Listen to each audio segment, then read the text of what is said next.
An Australian writer stirred anger with a controversial Facebook post about Anzac Day in April. Months later, the saga continues to provoke a much wider discussion, writes Kathy Marks in Sydney. She is, by her own definition, the perfect package for Outrage, a young, brown-skinned, feminist Muslim with outspoken opinions and the self-confidence to articulate them. Even so, Yasmin Abdel-Megid could hardly have anticipated the ferocity, or the relentlessness, of the attacks which have rained on her in recent months. They have come from internet trolls, tabloid newspapers, and even the Australian Prime Minister, culminating in the 26-year-old leaving the country.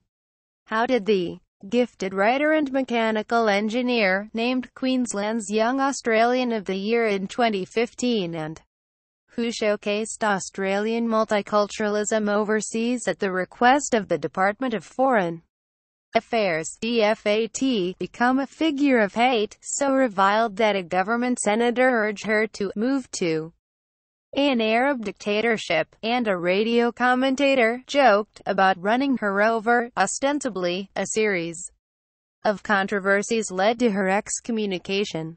It began with a public spat with the U.S. writer Lionel Shriver, and peaked when Sudanese-born Ms. Abdel-Megid desecrated, as some saw it, Australia's venerated Anzac Day holiday. However, some suspect that the backlash, which has seen her receive daily death threats, as well as videos of rapes and beheadings, was less about what she did or said, than who she is and what she represents.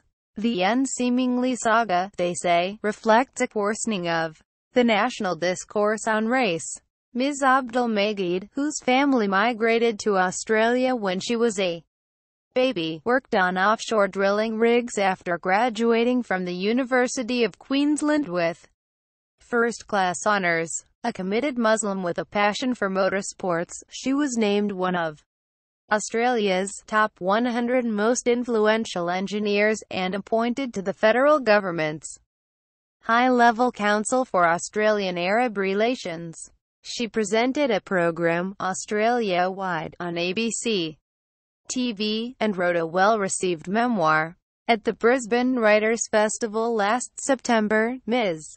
Abdel-Megid stormed out of a speech by Ms. Shriver, affronted by her views on cultural appropriation. In February, on national TV, she defended Islam as the most feminist religion. While both incidents sparked a media frenzy, they were dwarfed in April by a Facebook post on Anzac Day, the anniversary of a major World War I battle fought by Australian and New Zealand troops in Turkey.